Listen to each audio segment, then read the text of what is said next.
আসসালামু আলাইকুম শিক্ষার্থী বন্ধুরা, নিশ্চয়ই সবাই ভালো আছো। তোমাদেরকে আমি আজকে ঘনগত রসায়নের প্রথম খণ্ডে উপরে আমি চতুর্থ ক্লাসটা নেব। আজকের আলোচনার বিষয় হলো, তোমাদের কিন্তু আমি লাস্ট ক্লাসে পারমাণবিক ভর বা আপেক্ষিক পারমাণবিক ভর এটা নিয়ে আলোচনা করেছি। আজকে আমরা আরেকটা ম্যাথের মাধ্যমে এই বিষয়টা আরেকটু ক্লিয়ার করবো, কারণ এই জায়গাটা বেশ একটু ঝামেলা। এটা একটু রিপিট করবো বেসিক্যালি। তা আমরা কি এখানে একটা ম্যাথ লেখা আছে, সেই ম্যাথটা আমরা করার মাধ্যমে কি করবো, এই আপেক্ষিক পারমাণবিক ভর বা পারমাণবিক ভর জিনিসটাকে আরেকটু রিপিট করবো। আর আজকে আমরা নিউ টপিক্সটা পড়াবো রাদারফোর্ডের কি রাদারফোর্ডের অল্পকণা বিজ্ঞান পরীক্ষাটা নিয়ে পড়াবো না।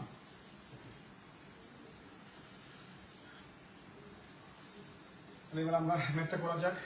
আমরা কিন্তু নিশ্চয়ই আমরা গত ক্লাসে আপেক্ষিক পারমাণবিক ভর বা পারমাণবিক ভর আমরা বের করার একটা সূত্র তোমাদের দেখিয়েছিলাম, যে কোনো মৌলের পারমাণবিক ভর হলো উক্ত মৌলের প্রাচুর্যতা অনুসারে একটি পরমাণুর গড় ভর, আর কার্বন 12 আইসোটোপের একটা পরমাণুর ভরের ভর ইন্টু 1/12। ওই সূত্রটা আমরা লিখবো। কার ক্ষেত্রে লিখবো? এবার অক্সিজেনের ক্ষেত্রে, যেহেতু আমরা অক্সিজেনের কি পারমাণবিক ভর বের করতে বলছি না। সো আমরা অক্সিজেনের ক্ষেত্রে আমরা সূত্রটা লিখবো। লিখে আমরা অক্সিজেনের পারমাণবিক ভর, অক্সিজেনের পারমাণবিক ভর কি হবে তাহলে? অক্সিজেনের, মানে আমরা কিন্তু কোনো মৌলের পারমাণবিক ভর বের করা হয় তুলনা করি না কার সাথে? কার্বন 12 আইসোটোপের। কারণ কার্বনের কিন্তু একাধিক আইসোটোপ আছে, 12 আছে, 14 আছে। আমরা কোনটার সাপেক্ষে কম্পেয়ার করবো? কার্বন 12 আইসোটোপের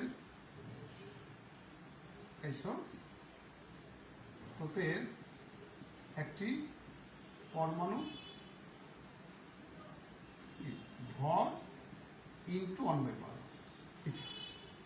আর উপরে হলো আমি যার পারমাণবিক ভর বের করবো তার কি দরকার? একটা পরমাণু ভর। এখানে কিন্তু দেখো, এই আমরা একটা কাজ করি, এটা মুছে ফেলি না, তাহলে আমরা লিখতে সুবিধা হবে না। তাহলে আজকে পড়বো আমরা আপেক্ষিক পারমাণবিক ভর, জাস্ট রিপিট করবো। আর নতুন কি পড়াবো? রাদারফোর্ডের অল্পকণা বিচ্ছুরণ পরীক্ষাটা না। তো আমি একটু মুছে নিই, তাহলে আমার একটু জায়গা বের হবে। এই দেখো, তাহলে কার্বন 12 আইসোটোপের একটি পরমাণু ভর ইন্টু 1/12। তার মানে এখানে কিন্তু কি দরকার? পরমাণুর ভর লাগবে, পরমাণুর ভর। তাহলে পারমাণবিক ভর বের করতে কি লাগে? পরমাণুর ভর। পরমাণুর ভর বলতে একটা পরমাণুকে প্রকৃতিভর ওজন করে যে ভরটা পাওয়া যায় সেটা লাগবে। আচ্ছা, আমরা গত ক্লাসে দেখেছিলাম পরমাণুর ভর কিভাবে বের করতে হয়। আজকে আবার বলবো। উপরে দাঁড়িয়ে কি কার্বন অক্সিজেনের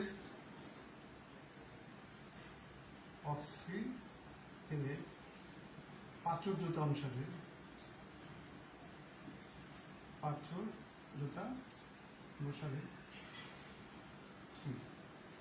অক্সিজেনের প্রাচুর্যতা অনুসারে কেন? কারণ এই যে অক্সিজেনের কি আছে? একাধিক আইসোটোপ আছে। এই জন্য কি করতে হবে? অক্সিজেনের যে পরমাণুর ভর নিব, এখানে হলো কার্বন 12 আইসোটোপের পরমাণুর ভর নিব। উপরে কি নিব? অক্সিজেনের পরমাণুর ভর নিব। কিন্তু এটা কি হবে? গড় হবে। কেন গড় হবে? কারণ অক্সিজেনের কি আছে? একাধিক আইসোটোপ আছে। এই জন্য এখানে কি গড় পরমাণুর ভর লাগবে। অক্সিজেনের কি একটি পরমাণুর, অক্সিজেনের হলো গড় পরমাণু ভর লাগবে। পরমাণু ভর লাগবে কিন্তু গড়।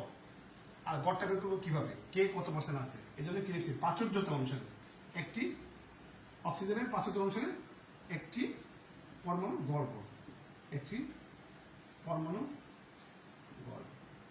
দেখো, দুইটা জিনিস খেয়াল করবো। এখানে হলো, এখানে পরমাণুর ভর, কিন্তু কি শব্দ আসছে? গড় আসছে। কেন আসছে? কারণ অক্সিজেনের কি আছে? একাধিক আইসোটোপ আছে। এই জন্য গড় আসছে। এবং গড়টা বের করবো কিভাবে? কে কত পার্সেন্ট, এটা বিবেচনায় রেখে। এই জন্য কি রেখেছে? প্রাচুর্যতা অনুসারে। মানে যেহেতু আইসোটোপ আছে, তার মানে কোন আইসোটোপটা কত পার্সেন্ট, এটা বিবেচনায় রেখে আমরা কি করবো? গড় হিসাব করবো। আচ্ছা, তাহলে আমরা এবার পরমাণুর ভর বের করবো অক্সিজেনের, কিন্তু গড়। তাহলে গড় বের করবো কিভাবে? কে কত পার্সেন্ট আছে সেটা বিবেচনা রেখি। দেখো, আচ্ছা, তাহলে 16 ভর সংখ্যা বিশিষ্ট অক্সিজেন আছে 100টার মধ্যে কতগুলো? 99.76টা। 100টার মধ্যে 99.76টা অক্সিজেন পরমাণুর ভর সংখ্যা কত? 16। তার মানে 16 ভর সংখ্যা বিশিষ্ট অক্সিজেন পরমাণু 100টার মধ্যে কয়টা? 99.76। আমি 100টার মধ্যে কেন কাউন্ট করলাম? কারণ দেওয়া আছে কিসে, কে কত পার্সেন্ট শতকরা হিসেবে দেওয়া আছে। এখানে 100টার মধ্যে এতটা ভর সংখ্যা 16। তারপর 17 ভর সংখ্যা কতগুলো? 0.037। তারপর 18 ভর সংখ্যা কতগুলো? 0.204। ওকে, এইবার এটাকে ভাগ করবে কি দ্বারা? আচ্ছা, তাহলে দেখো আমরা কিন্তু 100টার কি পাইছি? মোট ভর সংখ্যা পাইছি। 100টার মোট ভর সংখ্যা পাইছি। তাহলে আমি যদি এটাকে 100 দ্বারা ভাগ করি তাহলে কি পাওয়া যাবে? একটা গড় ভর সংখ্যা পাওয়া যাবে। তাহলে এগুলো হলো 17, 16, 17, 18, এগুলো হলো ভর সংখ্যা। তাহলে আমি কে কত পার্সেন্ট এটা মাথায় রেখে কি করছি? 100টার মোট ভর সংখ্যা বের করছি। পরে আমরা কি করছি? 100 দ্বারা ভাগ করছি। তার মানে এটা কি হলো? একটার গড় ভর সংখ্যা। একটা গড় ভর সংখ্যা। আচ্ছা, আর এখানে যদি কার্বন 12 নিছি তাহলে ভর সংখ্যা কত? 12। এখানে গড় লাগবে না, গড় ভর সংখ্যা লাগবে না, কারণ আমাকে বলে দিচ্ছে কার্বন 12 আছে। তাহলে 12 ভর সংখ্যা বিশিষ্ট কার্বন নিতে হবে। হ্যাঁ, তাহলে শুধু 12 লিখলাম। আর আমি এখানে কি করছি? গড় ভর সংখ্যা বের করছি। গড় ভর সংখ্যা বের করছি, যেহেতু একাধিক আইসোটোপ আছে। কার্বনেরও একাধিক আইসোটোপ আছে, কিন্তু আমরা কার্বন 12কে একক ধরে আমরা কোনো মোলে পারমাণবিক বের করি। এই জন্য শুধু 12 লিখছি, 12। তাহলে 12টা ভর সংখ্যা কার্বনের। আর এটা হলো অক্সিজেনের কি? গড় ভর সংখ্যা। অক্সিজেনের গড় ভর সংখ্যা। আচ্ছা, এখন দেখো আমি যদি এই 12 পাশে যদি গ্রাম বসাই তাহলে কি বোঝাবে? 1 মোল কার্বন পরমাণু। এটা হলো 1 মোল কার্বন পরমাণু ভর। 12 ভর সংখ্যা বিশিষ্ট 1 মোল কার্বন পরমাণু ভর। আর এটা কি? যদি এর পাশে গ্রাম লিখি তাহলে 1 মোল অক্সিজেন পরমাণুর ভর। যখনই তুমি ভর সংখ্যা বা গড় ভর সংখ্যার পাশে গ্রাম লিখবা তখন সেটা কি বুঝাবে? 1 মোল। 1 মোলের ভর। তাহলে এটা হলো 1 মোল অক্সিজেন পরমাণুর গড় ভর সংখ্যা। 1 মোল অক্সিজেন পরমাণু। তাহলে আর এটা হলো 1 মোল 12 ভর সংখ্যা বিশিষ্ট কার্বন পরমাণুর কি ভর। হ্যাঁ, তাহলে যখন আমি ভর সংখ্যার পাশে গ্রাম লিখবো তখন সেটা কি বোঝাবে? 1 মোলের ভর। তাহলে এটা হলো 1 মোল অক্সিজেন পরমাণুর কি গড় ভর। 1 মোল। তাহলে একটা অক্সিজেন পরমাণুর গড় ভর কত? ভাগ অ্যাভোগাড্রোর সংখ্যা। 1 মোল মানে কয়টা অক্সিজেন? অ্যাভোগাড্রোর সংখ্যক। তাহলে অ্যাভোগাড্রোর সংখ্যক অক্সিজেন পরমাণুর গড় ভর হলো এটা। তাহলে এটাকে যদি আমি ভাগ করি অ্যাভোগাড্রোর সংখ্যা দ্বারা 6.023 10⁻23, তাহলে কি বোঝাবে এটা? একটি অক্সিজেন পরমাণু গড় ভর। গড় ভর, গড় ভর। হ্যাঁ, তাহলে ভর সংখ্যাকে যদি গ্রামে কনভার্ট করি তাহলে কি বোঝাবে? 1 মোলের ভর। আর যদি ভাগ করি অ্যাভোগাড্রোর সংখ্যা দ্বারা তাহলে একটা পরমাণুর ভর বোঝাবে। তাহলে এটা হলো একটা অক্সিজেন পরমাণুকে গড় ভর। আর এদিকে যদি ভাগ করি কি দ্বারা? অ্যাভোগাড্রোর সংখ্যা দ্বারা 6.023 10⁻23, তাহলে এটা কি বোঝাবে? কার্বন 12 ভর সংখ্যা বিশিষ্ট একটি কার্বন পরমাণুর ভর। 12 ভর সংখ্যা বিশিষ্ট একটা কার্বন পরমাণুর প্রকৃত ভর। এটা প্রকৃত ভর বা পরমাণুর ভর মানে প্রকৃত ভর। আচ্ছা, ইনটু কি আছে এখানে? হচ্ছে 1/12। এবার দেখো তাহলে কি হয়? এই 12 কাটা। এখানে অ্যাভোগাড্রোর সংখ্যা আছে, এর সাথে কোনটা কাটা? এটা কাটা। এখানে গ্রাম আছে, এখানে গ্রাম আছে, কাটা। তাহলে কি হচ্ছে ফাইনালি? 16.99 কত? 76। 17 ইন্টু কত? 0.037। দেখা হচ্ছে না একটু। আচ্ছা দেখো, 16 ইন্টু 99.76, 17 ইন্টু 0.037, তারপরে 18 ইন্টু 0.204, ভাগ কত? 100। তাহলে এটা ভাগ করলে কত হয়? এটা ভাগ করলে কত হয়? মানে বইতে অ্যান্সারটা লেখা আছে, আমি লিখে দিচ্ছি, তোমরা তারপরে নিজেরা একটু চেক করে দেখো, হয়তো বইতে ভুলও থাকতে পারে। আমি বই থেকে এটার রেজাল্টটা কত সেটা লিখে দিচ্ছি। তবে দেখবো তোমরা হাজার স্যারের বইতে অঙ্কটা আছে, উনি যেভাবে করছেন আমি কিন্তু একটু ভিন্নভাবে করছি। এটাকে দেখো, আমি সরাসরি সূত্রটা লিখছি অক্সিজেনের পারমাণবিক ভর। আর কোন বলের পারমাণবিক ভর বের করা হয় কার্বন 12 আইসোটোপের একটা পরমাণুর ভরে 12 ভাগের 1 ভাগের তুলনায়। তার মানে আমরা কার্বন 12 আইসোটোপের একটা পরমাণুর 12 ভাগের 1 ভাগের তুলনায় কোনো একটা মোলের একটা পরমাণু কত গুণ ভারী সেটা হলো আপেক্ষিক পারমাণবিক ভর। সেই সরাসরি সূত্রটা লিখে কি করছে আমরা বের করছি। আর তোমরা হয়তো বইতে দেখবা তারা করছে কি ডাইরেক্ট এটা লিখছে, মানে এই সূত্রটা না লিখে ডাইরেক্ট কি করছে এটা লিখে এবং এটার মানটা বসেছে তারা কত 15.999 লিখছে। এটা দেখো আর মনে রাখবা পারমাণবিক ভর বা আপেক্ষিক পারমাণবিক ভরের কিন্তু কি নাই কোনো একক নাই। কেন? কারণ এটা একটা অনুপাত, না দেখো এটা কিন্তু একটা অনুপাত, দুইটা পরমাণুর ভর অনুপাত। পরমাণুর ভর এটা হলো গ্রাম, পরমাণুর ভর হলো গ্রামে প্রকাশ করছি। তাহলে পরমাণুর ভর গ্রাম, এখানেও গ্রাম আছে, গ্রাম কাটা যাচ্ছে, তার কারণে কি তার মানে পারমাণবিক ভর বা আপেক্ষিক পারমাণবিক ভরের কোনো একক নাই, যেহেতু এটা দুইটা ভরের অনুপাত, মানে এককটা কাটা যাচ্ছে আর এটাকে আমাদের। আর এটা কেন আপেক্ষিক বলা হয়েছে? কারণ কার্বন 12 আইসোটোপের সাথে তুলনা করে আমরা 12 আইসোটোপের একটা পরমাণুর ভরে 12 ভাগের 1 ভাগের সাথে তুলনা করে আমরা কোন মূলের পারমাণবিক ভর বের করি। তাহলে দেখো যদি এখন প্রশ্ন করা হয় আমাকে যে প্রশ্নটা হলো অক্সিজেনের পারমাণবিক ভর, অক্সিজেনের পারমাণবিক ভর ধরো এই 15.999 বলতে কি বোঝো? আশা করি পারবো। কি বলবা যে অক্সিজেনের একটা পরমাণুর ভর, একটি পরমাণুর ভর বা অক্সিজেনের কি মানে আইসোটোপ যে আছে তাদের প্রাচুর্যতা অনুসারে একটি পরমাণুর যে গড় ভর একটা কার্বন 12 আইসোটোপের একটা পরমাণুর ভরের 12 ভাগের 1 ভাগের তুলনায় কি এত গুণ ভারী। তার মানে অক্সিজেনের একটা পরমাণু কার্বন 12 আইসোটোপের একটা পরমাণুর ভরে কি 12 ভাগের 1 ভাগের তুলনায় এত গুণ ভারী। ওকে, এই হলো আপেক্ষিক পারমাণবিক ভর আমাদের। আচ্ছা, এবার আমরা আরেকটা জিনিস একটু ক্লিয়ার করি। গত ক্লাসে আমরা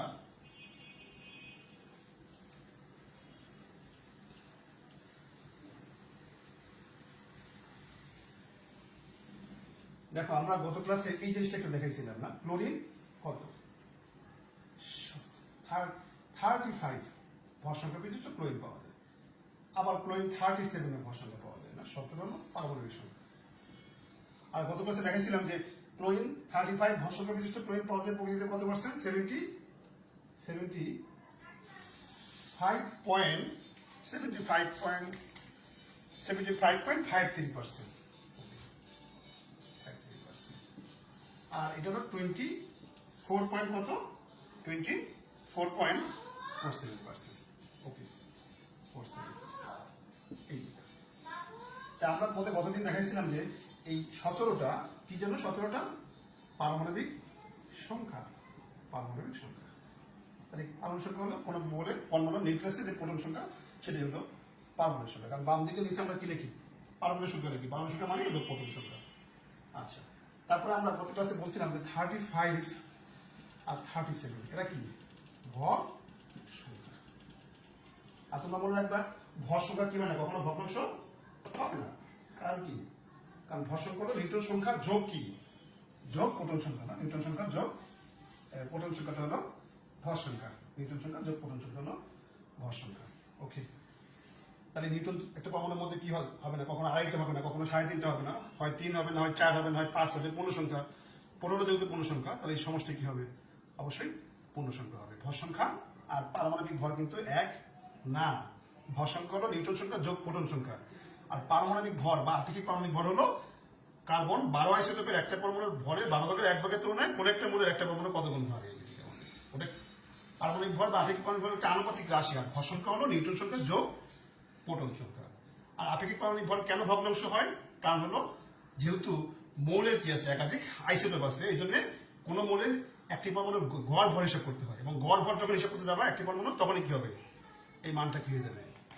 হ্যাঁ, আর পূর্ণ সংখ্যা থাকবে না। এবং দেখবা সোডিয়াম এবং গোল্ড এই দুটার কি নাই, কোনো আইসোটোপ নাই। এই জন্য সোডিয়াম এবং গোল্ডের দেখবা ভর সংখ্যা আর পারমাণবিক ভর কি আসে একই রকম হবে। হ্যাঁ, কারণ দেখো তোমার নিচে কি করছিলে, কার্বন 12 আইসোটোপ ধরছিলে, তাহলে 12 গ্রাম ভাগ এককের সংখ্যা দিছিলে, একটা কার্বন পরমাণু ভর পাইছিলে। ঠিক আমি যদি সোডিয়ামের তো কি নাই আইসোটোপ নাই, তাহলে সোডিয়ামের কি ভর সংখ্যা 23, তাহলে 23 গ্রাম লিখে ভাগ করবে অ্যাভোগাড্রোর সংখ্যা দ্বারা। হ্যাঁ, তাহলে কি পাওয়া যাবে? সোডিয়ামের একটা পরমাণু ভর পাওয়া যাবে। আর কাটাকাটি হয়ে দেখবা লাস্টে কি থাকবে? ওই 23টা থেকে যাবে আমাদের 23। হ্যাঁ, আচ্ছা দেখো আমি একটু দেখাই। তাহলে সোডিয়ামের আমি আপেক্ষিক পারমাণবিক ভর বের করবো। তাহলে সোডিয়ামের ভর সংখ্যা 23, সোডিয়ামের যেহেতু আইসোটোপ নাই, তাহলে 23 কি লিখবা? গ্রাম লিখে ভাগ করবে অ্যাভোগাড্রোর সংখ্যা দ্বারা। 6.023 10 টু দি পাওয়ার কি 23।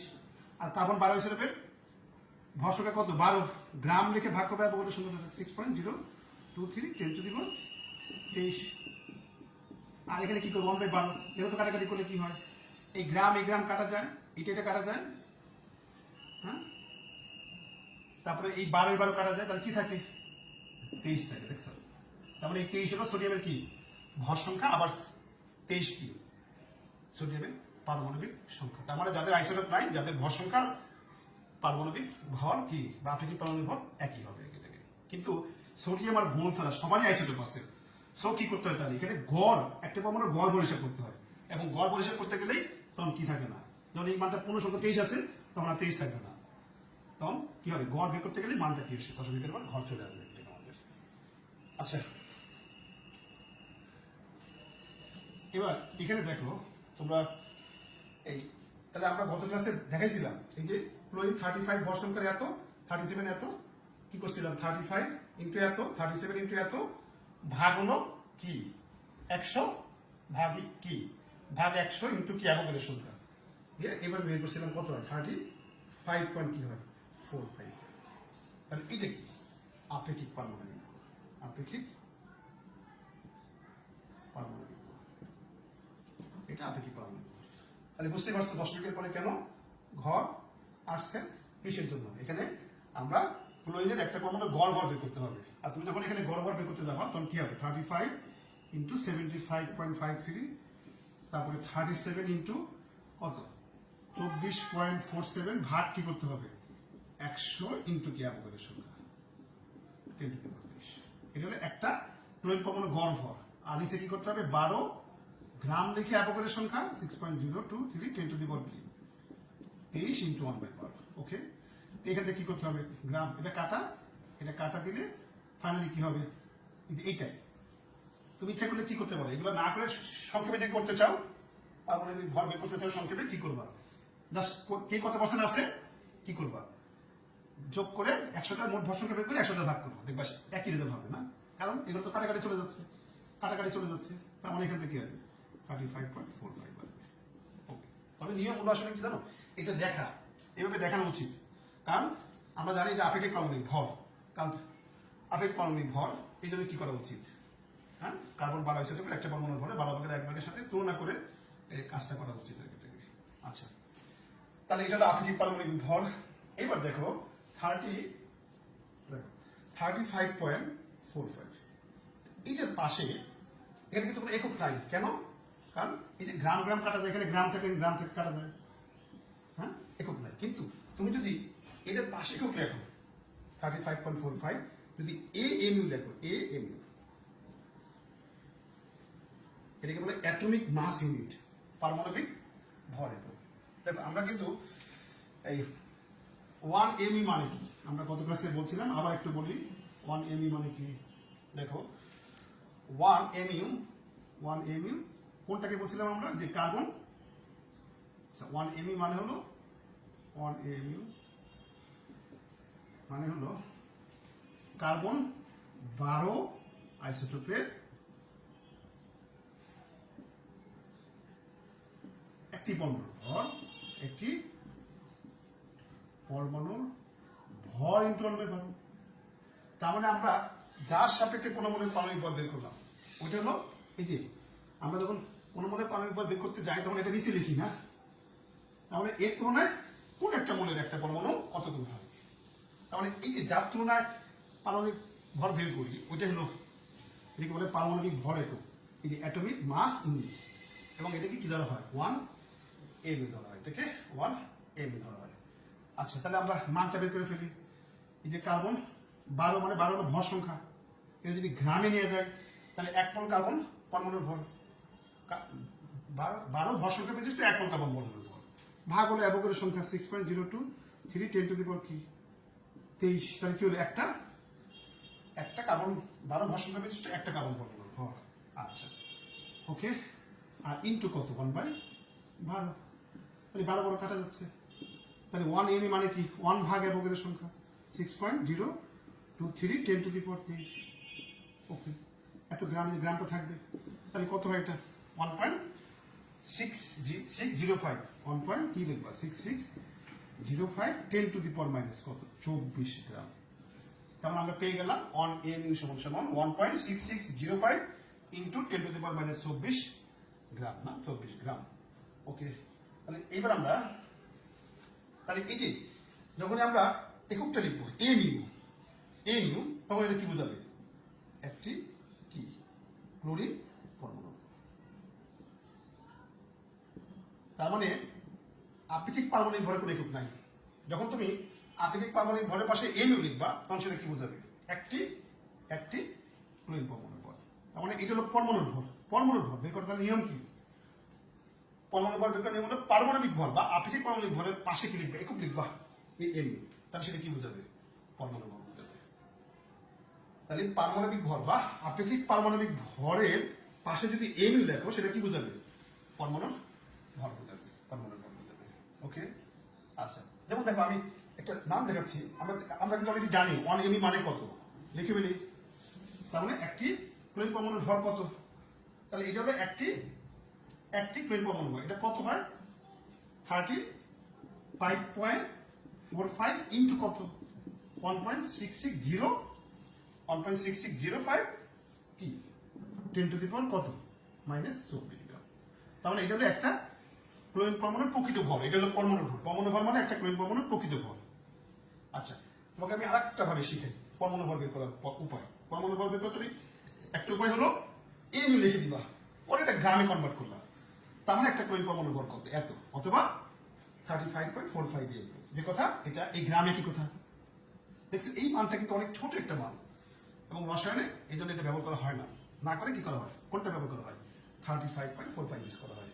তার মানে একটা পরমাণুর প্রকৃত ভরটা এতই কম যে রসায়নে এর তাৎপর্য নাই বা ব্যবহার নাই আর এটাকে অসুবিধার জন্য। তাহলে কি করা হয়, এইটাকে বাদ দিয়ে কি করা হয়, এই প্রকৃত আপেক্ষিক পারমাণবিক যে ভর এটাতে আমরা কাজ করি। আচ্ছা ঠিক দেখো আরেকটা জিনিস 35.45 যদি আমি গ্রাম লিখি তাহলে সেটা কি বোঝাবে, দেখো যদি আমি mu লিখি তাহলে একটা পরমাণু ভর বোঝাবে, আর যদি গ্রাম লিখি তাহলে কি হবে 1 মোল ক্লোরিন পরমাণু ভর বোঝাবে, 1 মোল ক্লোরিন পরমাণু ভর বোঝাবে। আর আমরা কি জানি 1 মোল, হ্যাঁ দেখো 1 মোল ক্লোরিন পরমাণু মানে কত গ্রাম ক্লোরিন পরমাণু, হ্যাঁ 1 মোল ক্লোরিন পরমাণু মানে কতটা ক্লোরিন পরমাণু 6.023 10 টু দি পাওয়ার 23টি ক্লোরিন পরমাণু। তার মানে যখন তুমি গ্রাম দেখবা পারমাণবিক ভরের পাশে তখন সেটা বোঝাবে 1 মোল পরমাণু ভর। তার মানে কয়টা ক্লোরিন পরমাণু ভর, অ্যাভোগাড্রো সংখ্যক ক্লোরিন পরমাণু। তাহলে দেখো তাহলে এখান থেকে দেখো তো তাহলে একটা ক্লোরিন পরমাণু ভর কত হয় বলো তুমি, ওকে এখান থেকে আমি কিন্তু এখানে একটা ক্লোরিন পরমাণু ভর বের করছি, এটা আবার এখান থেকে বের করতে পারি। তাহলে এতটি ক্লোরিন পরমাণু ভর যদি এত গ্রাম হয় তাহলে একটা ক্লোরিন পরমাণু ভর, একটি ক্লোরিন পরমাণু ভর কত বলো 35.45 গ্রাম ভাগ কত 6.023 10 টু দি পাওয়ার কত 23, এত দেখো তো, তাহলে এত গ্রাম হলো অ্যাভোগাড্রো সংখ্যক ক্লোরিন পরমাণু ভর। তাহলে একটা ক্লোরিন পরমাণু ভর কত, আবার দেখো আমি কিছুক্ষণ আগে তোমাদের শিখেছি 35.45, আর এই যে 1 ভাগ অ্যাভোগাড্রো সংখ্যা মানে কত, এটা না এই যে 1.66 10 to the power 6605 10 to the পাওয়ার 24 গ্রাম। তাহলে 1 ভাগ অ্যাভোগাড্রো সংখ্যা মানে এটা, যেটাকে আমরা কি বলছি, আবার এটা মানে কি জানি 35. আর এটা মানে 1 mu, তাহলে mu বসে দিলাম, তাহলে একই জিনিস আবার এখান থেকে আসলাম না। তার মানে কি আমি যদি mu লিখি পরমাণু ভর বোঝাবে, আবার যদি আমি গ্রাম লিখি সেটা 1 মোলের ভর বোঝাবে। পরে আমরা যদি এটাকে ভাগ করি অ্যাভোগাড্রো সংখ্যা দ্বারা, একই আসতেছে একই আসতেছে, ভাগ করছে অ্যাভোগাড্রো সংখ্যা দ্বারা 1 ভাগ অ্যাভোগাড্রো সংখ্যা এটা মানে mu, হ্যাঁ তার মানে গ্রাম লিখলে 1 মোলের ভর বোঝাবে, আর যদি mu লেখো তাহলে একটা পরমাণুর ভর বোঝাবে। তাহলে মোটামুটি আমাদের আশা করি এখন আর কারো সমস্যা থাকবে না। আপেক্ষিক পারমাণবিক ভর বা পারমাণবিক ভর, বা এটাকে কিন্তু আপেক্ষিক পারমাণবিক ভর বলি বা পারমাণবিক ভর বলি, অথবা আপেক্ষিক গড় আপেক্ষিক পারমাণবিক ভর বলি। গড় কেন বলি? যে আমরা আইসোটোপ আছে, আমরা গড় হিসাব করি, এই জন্য গড় আপেক্ষিক পারমাণবিক ভর যে কথা, আর আপেক্ষিক পারমাণবিক ভর একই কথা, আর পারমাণবিক ভর একই কথা। আর কেন এগুলো একক নাই? কারণ এটা একটা অনুপাত, এই জন্য একক নাই। আর কেন ভগ্নাংশ হয়? হ্যাঁ, কারণ একাধিক আইসোটোপ আছে মৌলের। সোডিয়াম আর গোল্ডের ক্ষেত্রে কি না ভগ্নাংশ হয় না কেন? কারণ সোডিয়াম আর গোল্ডের কি নাই? আইসোটোপ নাই, আইসোটোপ নাই।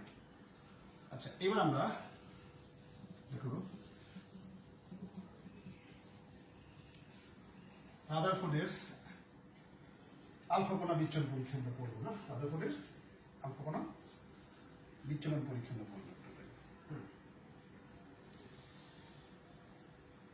রাদারফোর্ডের আলফা কণা বিচ্ছুরণ পরীক্ষা,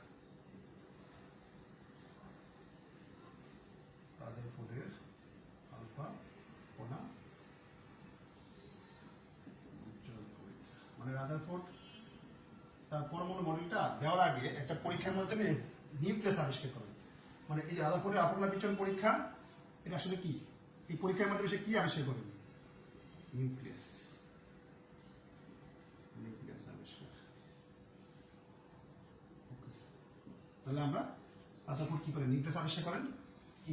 আলফা কণা বিচ্ছুরণ পরীক্ষার মাধ্যমে। আচ্ছা, প্রথমে কিন্তু মনে রাখবা যে কোনো পরীক্ষায় কিছু উপকরণ ব্যবহার করতে হয় না? পরীক্ষা উপকরণ বা প্রয়োজনীয় কি কি বলে যন্ত্র সামগ্রী, না? আমরা প্রথমে দেখতে চাই যে কি প্রয়োজনীয় উপকরণ, পরীক্ষায় প্রয়োজনীয় কি উপকরণ, পরীক্ষায় প্রয়োজনীয় উপকরণ। ওকে, আমরা রাদারফোর্ডের আলফা কণা বিচ্ছুরণ পরীক্ষায় কি কি আমরা উপকরণ ব্যবহার করি? এখন আলফা কণা, এই যে আলফা কণা পরীক্ষা, তাহলে আলফা কণা লাগবে, আলফা কণা। আচ্ছা, এটা কোথায় পাবো আলফা কণা? মৌলের কিছু কিছু আইসোটোপ আছে যেদিকে তেজস্ক্রিয় আইসোটোপ বলা হয়, মানে অস্থায়ী আইসোটোপ আছে মৌলের কিছু কিছু। হ্যাঁ, প্রকৃতিতে পাওয়া যায় অস্থায়ী আইসোটোপ, আবার নিউক্লিয় বিক্রিয়ার মাধ্যমে তৈরি করা যায় অস্থায়ী আইসোটোপ, এবং যাদের নিউক্লিয়াস থেকে কি হয় আলফা কণা পাওয়া যাবে এটাকে আমাদের। তাহলে আমরা আলফা কণা পাওয়া যায় এরকম একটা তেজস্ক্রিয় আইসোটোপ আমরা কি নিব না, যেখান থেকে আলফা কণা বের হবে এটাকে আমাদের। আচ্ছা, তাহলে আলফা কণা, তাহলে আলফা কণার একটা পরিচিতিটা জানি আমরা। তোমার সবাই জানা যে দুইটা নিউট্রন, দুইটা প্রোটন, আর কক্ষপথে কি দুইটা ইলেকট্রন। ওকে, তো এইটা হলো হিলিয়াম পরমাণু, এটা হিলিয়াম পরমাণু, 4 এটা কি হিলিয়াম পরমাণু। আচ্ছা, এবার দুইটা নিউট্রন, দুইটা প্রোটন, ইলেকট্রন দুটাকে বাদ দিয়ে দিলাম, তাহলে এটা লিখবো কিভাবে? হিলিয়াম যা আছে তাই, শুধু 2+ লিখবো। তাহলে এটাকে বলা হয় হিলিয়াম নিউক্লিয়াস। এটাকে কি বলে? Helium nucleus. মানে আলফা কণাটা হলো এই হিলিয়াম নিউক্লিয়াস সদৃশ একটা কণা। মানে হিলিয়াম নিউক্লিয়াসকে কিন্তু আলফা কণা বলে না। আমি দেখলাম কোনো কোনো বইতে লেখছে হিলিয়াম নিউক্লিয়াসকে আলফা কণা বলে, এটা ঠিক না কিন্তু আসলে। হিলিয়াম নিউক্লিয়াস সদৃশ কণাকে, মানে হিলিয়াম নিউক্লিয়াসের মতো একটা কণা, যাকে কি বলে আমরা আলফা কণা বলি। দেখো, তাহলে আমরা আলফা কণার সংজ্ঞাটা কি তাহলে? হিলিয়াম নিউক্লিয়াস সদৃশ, হিলিয়াম নিউক্লিয়াস সদৃশ, হিলিয়াম নিউক্লিয়াস সদৃশ, হ্যাঁ, 2 একক ধনাত্মক চার্জ বিশিষ্ট, 2 একক, 2 একক, দেখো 2 একক হিলিয়াম নিউক্লিয়াস সদৃশ, 2 একক ধনাত্মক চার্জ বিশিষ্ট, 2 একক ধনাত্মক চার্জ বিশিষ্ট, এবং 4 একক ভর বিশিষ্ট, 4 একক ভর বিশিষ্ট কণাকে কি বলা হয়? কণাকে আলফা কণা বলে, আলফা কণা বলে, আলফা কণা বলে। তাহলে হিলিয়াম নিউক্লিয়াস, এটা হিলিয়াম নিউক্লিয়াস সদৃশ কণাকে, সদৃশ বলবা, 2 একক ধনাত্মক চার্জ বিশিষ্ট, 4 একক ভর বিশিষ্ট, 4 একক ভর বিশিষ্ট কণাকে কি বলা হয়? আলফা কণা বলে। আচ্ছা, 2 হলো স্বর্ণের পাত, স্বর্ণের পাত। মানে আমরা কিন্তু চাচ্ছি পরমাণুর মধ্যে কে কোথায় কিভাবে আছে। তাহলে পরমাণু বিশিষ্ট কি লাগবে আমাদের? যে কোনো পদার্থ লাগবে। যেমন আমি কি নিলাম সেটা স্বর্ণের পাত, স্বর্ণের পাত, স্বর্ণের পাত যার কি পুরুত্ব 0.0004 সেন্টিমিটার। স্বর্ণের পাত যার পুরুত্ব 0.0004 সেন্টিমিটার, স্বর্ণের পাত। আর তিন হলো জিঙ্ক সালফাইডের কি প্রলেপযুক্ত পর্দা। আমরা একটু সবাইকে দেখাচ্ছি মানে কোনটার কাজ কি, হ্যাঁ কোনটা, তাহলে আমরা বুঝতে পারবো। জিঙ্ক সালফাইড তখন বলবো যে কাজটা কি, পর্দাটার কাজ কি না, পর্দাটার কাজ কি, স্বর্ণের পাতের কাজ কি না, আলফা কণা কি করবে। আমরা একটা পরীক্ষা দেখাচ্ছি না, একটা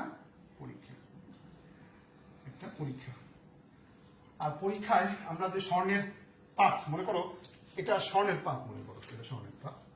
এখানে কিন্তু অসংখ্য কি আছে, স্বর্ণের পরমাণু আছে। তাই আমি সেই পরমাণু থেকে একটা পরমাণুকে বড় করে দেখাবো, একটা পরমাণুকে ধরো এটা স্বর্ণের পাতের একটা পরমাণু। মানে স্বর্ণের পাতে অসংখ্য স্বর্ণের পরমাণুর মধ্যেকার একটা পরমাণুকে আমি বড় করে রাখছি। এইটা হলো দেখো জিঙ্ক সালফাইড এর প্রলেপযুক্ত পর্দা। ওকে, জিঙ্ক সালফাইডের প্রলেপযুক্ত পর্দা। ওকে, পর্দা। এই পর্দার কাজ কি জানো? এই পর্দায় ধরো আলফা কোণা যখন আমি কি করবো, পরমাণুর মধ্যে নিক্ষেপ করবো, তো ম্যাক্সিমাম দেখবো আলফা কণাগুলো ভেদ করে চলে আসবে, এবং চলে এসে কি করবে এই পর্দায়। মানে জিঙ্ক সালফাইডের বৈশিষ্ট্য কি জানো? জিঙ্ক সালফাইড হলো আসলে জিঙ্ক সালফাইড একটা রাসায়নিক পদার্থ। এর বৈশিষ্ট্য হলো এ কি করে এই অনুপ্রভা সৃষ্টিকারী একটা পদার্থ। জিঙ্ক সালফাইড অনুপ্রভা সৃষ্টিকারী একটা পদার্থ। আর অনুপ্রভা সৃষ্টিকারী পদার্থ কি করে বিভিন্ন শক্তির ফোটন সে শোষণ করে কি করে দৃশ্যমান আলোর শক্তি বিকিরণ করে। আর যেহেতু দৃশ্যমান আলোর শক্তি বিকিরণ করে, তারপরে আমরা কি করবো দেখবা এখানে সে কি করবে, কতগুলা আলোক ছটা দেখা যাবে। আলোক ছটা মানে আমরা আলফা কণা কি করবে, এই পরমাণু ভেদ করে এই পর্দায় কি করবে, শক্তি প্রয়োগ করবে। শক্তি এখানে অনুপ্রভা সৃষ্টি হবে, মানে আলোক ছটা সৃষ্টি হবে। মানে এখানে ধরো আমি এখানে একটা ধরো কাঠের মধ্যে গর্ত করলাম, এর মধ্যে কি রাখছি, তেজস্ক্রিয় মৌল রাখছি।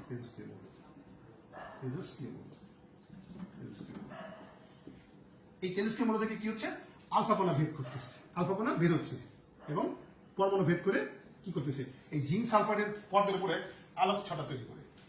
মানে এখানে আলোক ছটা দেখা যাবে আমরা, এবং দেখবো এই আলোক ছটা থেকে আমরা বুঝতে পারবো যে অধিকাংশ আলফা কণা কি করছে, সোজা ভেদ করে কি চলে গেছে। তাহলে জিঙ্ক সালফাইড কি অনুপ্রভা সৃষ্টিকারী পদার্থ। অনুপ্রভা সৃষ্টিকারী পদার্থ কাকে বলে, যারা কি করে বিভিন্ন শক্তির ফোটন শোষণ করে কি করে দৃশ্যমান অঞ্চলে শক্তি বিকিরণ করে, তাদেরকে কি বলা হয়, অনুপ্রভা সৃষ্টিকারী পদার্থ বলা হয়।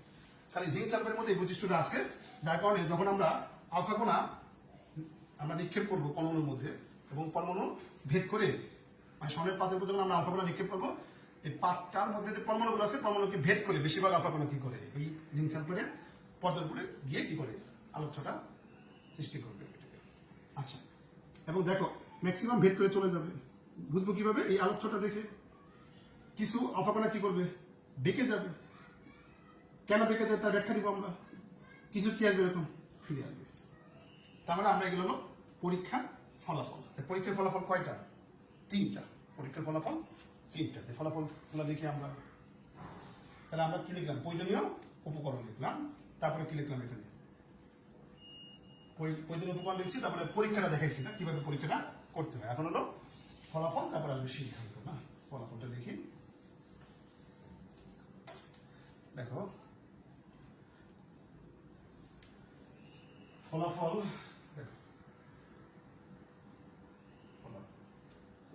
ফলাফল হলো 99% আলফা কণা সোজা কি ভেদ করে চলে যায়।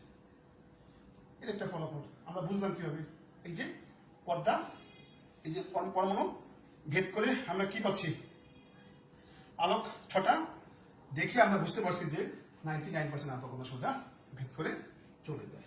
আচ্ছা, তারপর 2 কিছু বেঁকে যায়,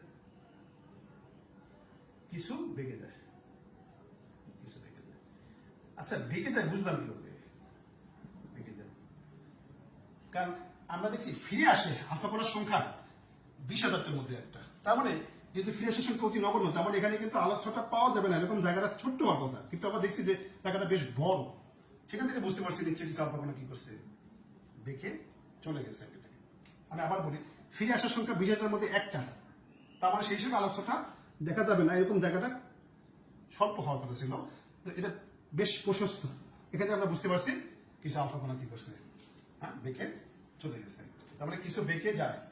আর 20,000টা হতে একটি ফিরে আসে, একটি ফিরে আসে, ওকে, প্রতি 20,000টা হতে একটা, প্রতি 20,000টা হতে না, প্রতি 20,000টা হতে একটা ফিরে আসে, প্রতি 20,000টা একটা ফিরে আসে। এবার আমরা সিদ্ধান্ত করব, সিদ্ধান্ত, এবার সিদ্ধান্ত, ওকে, এক। আচ্ছা যেহেতু অধিকাংশ আলফা কোণা সোজা ভেদ করে চলে যায়, এখান থেকে আমরা কি মেসেজটা পাই, পরমাণুর অধিকাংশ জায়গাটা কি ফাঁকা, যেহেতু যেহেতু অধিকাংশ অধিকাংশ আলফা কোণা, অধিকাংশ আলফা কোণা সোজা ভেদ করে চলে যায়, আলফা কোণা সোজা ভেদ করে চলে যায়,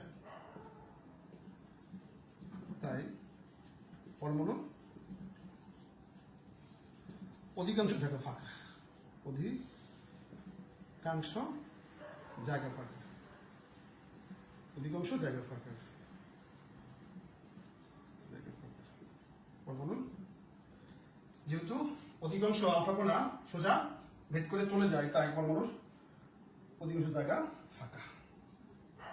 দেখবা তোমাদের বইতে হাজার বইতে দেখবা প্রথমে ওনারা বলে ফেলছে যে ওই ফাঁকা জায়গায় কে থাকে, ইলেকট্রন থাকে, এটা কিন্তু প্রথমে বলাটা ঠিক না, হ্যাঁ দেখবা আমি একদম লাস্টের যে পয়েন্টটা দিব সেখানে বলবো যে ফাঁকা জায়গায় কি আছে, ইলেকট্রন আছে, আগেই বলা ঠিক হবে না, আমি একটা প্রেক্ষাপট তৈরি করবো, একটা দেখবা একটা পর্যায়ে যাব, তখন আমাকে স্বীকার করতে হবে যে ফাঁকা জায়গায় কি আছে, ইলেকট্রন আছে। তাই আমরা আপাতত ধরে নেই যে জায়গাটা ফাঁকা, ফাঁকা জায়গায় কেউ আছে কিনা সেটা আমরা এখন বলতে চাচ্ছি না, হ্যাঁ আমরা আগে নিউক্লিয়াসটা কি আদর্শ করে নেই, তারপরে কি করবো, নিউক্লিয়াস বলবো পজিটিভ চার্জযুক্ত, হ্যাঁ এই পজিটিভ চার্জযুক্ত, এটা রেসপেক্টেই বলবো যে ফাঁকা জায়গায় কি আছে, নেগেটিভ চার্জযুক্ত ইলেকট্রন আছে। তোমরা কি বলবা, প্রথম যে পয়েন্টটা লিখবা সেখানে কি বলবা, অধিকাংশ জায়গাটা ফাঁকা বলবা, এই যে অধিকাংশ জায়গা কি ফাঁকা বলবা, ফাঁকা জায়গায় ইলেকট্রন আছে এটা বলবো না, একদম লাস্টের পয়েন্টে কি বলবা, কেন বলবা একটু পরে বুঝতে পারবা কেন বলা উচিত, লাস্টের পয়েন্টে, প্রথমে কেন বলা উচিত না।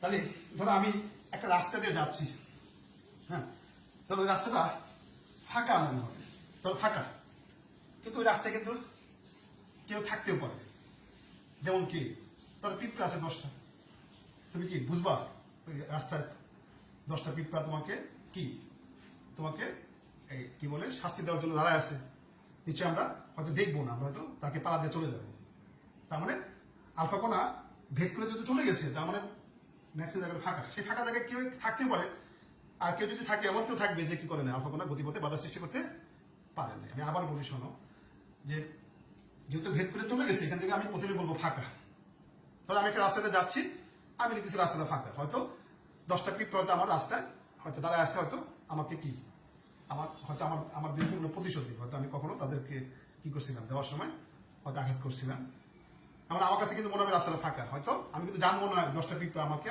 কি শাস্তি দেওয়ার জন্য দাঁড়ায় আছে, ঠিক আলফা কোণা যেহেতু ভেদ করে চলে গেছে, তাহলে আমি বলবো কি যে ম্যাক্সিমাম জায়গাটা ফাঁকা, হয়তো সেই ফাঁকা জায়গায় কি কেউ থাকতে পারে, কেউ থাকলে হয়তো তাদের ভর এত নগণ্য যে তারা কি করতে পারে না, আলফা কোণা গতিপথে বাধা সৃষ্টি করতে পারে নাই।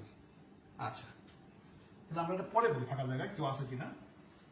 আচ্ছা একটা জিনিস কখন ফিরে আসবে, যখন তার সামনে তার চেয়ে ভারী কেউ বসে থাকবে, ধরো আমি রাস্তাতে যাচ্ছি, আমি কখন এই সামনে না গিয়ে পিছন দিকে দৌড় দিব, ধরো আমার সামনে পিঁপড়া না দেখে কি আছে, ভাগ আছে, আমি কিন্তু দেখার সাথে সাথে কি করবো, পিছন দিকে দৌড় দিব না, কেন, কারণ ওই ভাগটা আমার চেয়ে কি ক্ষমতা ধর, সো আমাকে আক্রমণ করে আমাকে কি করবে, খেয়ে ফেলবে।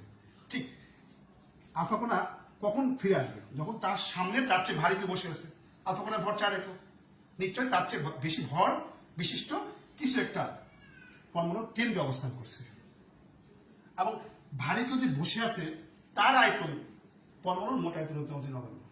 কেন? কারণ ফিরে সংখ্যা কত? 20,000টার মধ্যে মাত্র কয়টা? একটা। তাহলে ফিরে আসলো কেন? ভারী কেউ বসে আছে। ফিরে আসার সংখ্যা যেহেতু 20,000টার মধ্যে একটা, তার মানে ভারী কেউ বসে আছে অল্প জায়গায়, যার আয়তন এই পরমাণুর মোট আয়তনের তুলনায় কি? অতি অতি নগণ্য। তাহলে আমরা জেনে গেলাম যে পরমাণুর কেন্দ্রে ভারী কেউ আছে যার আয়তন পরমাণুর মোট আয়তনের তুলনায় কি? অতি নগণ্য। কিভাবে বুঝতে পারছি? যে ফিরে আসা থেকে বুঝতে পারছি, এবং ফিরে আসার সংখ্যা থেকে বুঝতে পারছি যে ভারী কেউ অল্প জায়গায় বসে আছে। আচ্ছা, এইবার দেখো বেঁকে গেছে কেন?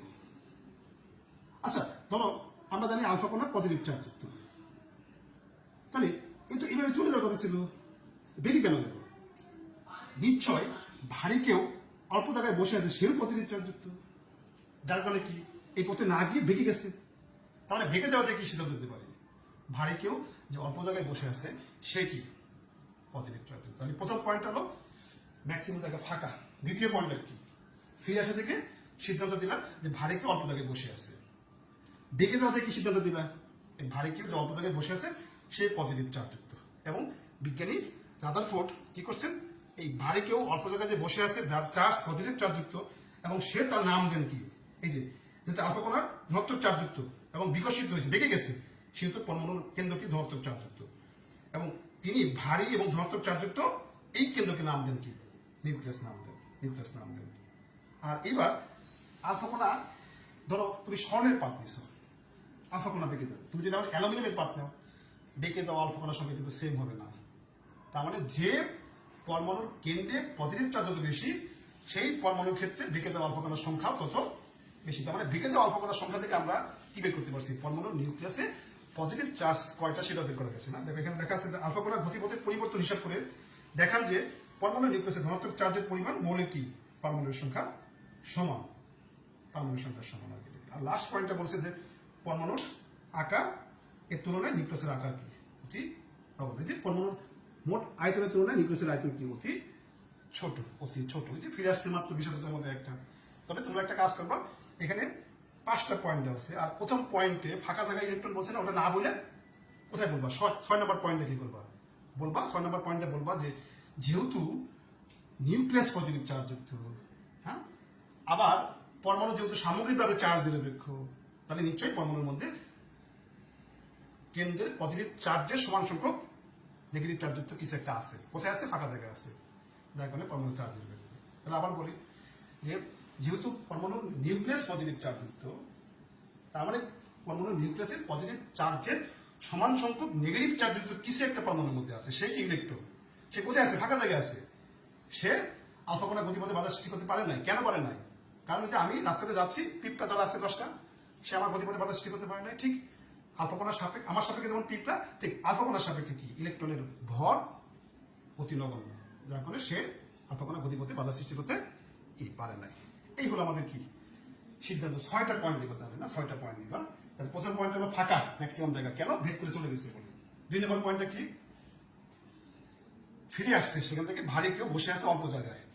আচ্ছা, 3 নম্বর পয়েন্ট কি? বেঁকে গেছে। এখান থেকে সিদ্ধান্ত হলো ভারী কেউ অল্প জায়গায় বসে আছে, সে নিউক্লিয়ার পজিটিভ চার্জ যুক্ত, যাকে কি বলা হয়েছে? নিউক্লিয়াস নাম দিয়েছে। তারপরে 4 নম্বর পয়েন্টটা কি? গতিপথ।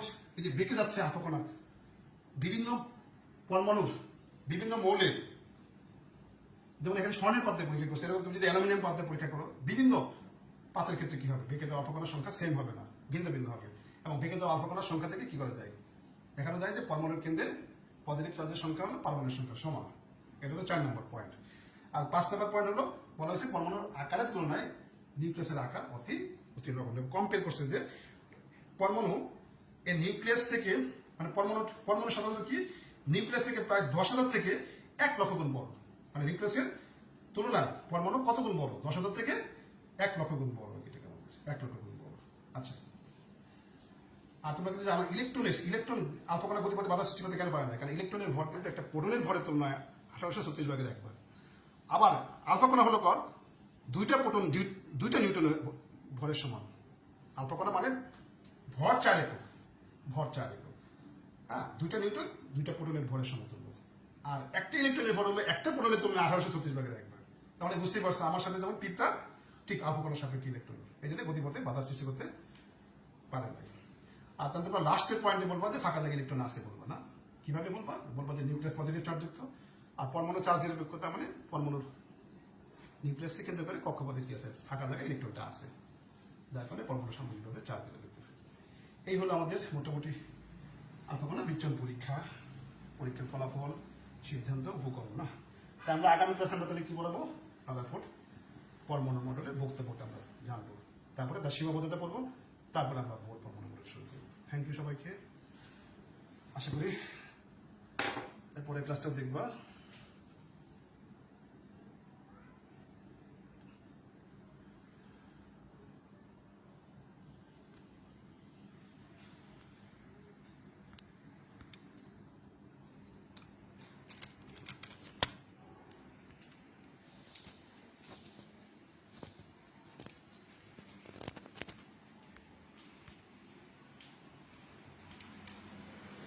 এই এটা বন্ধ হচ্ছে না কেন? দেখতে লাইট দিতে ভিডিও বন্ধ হচ্ছে না কেন?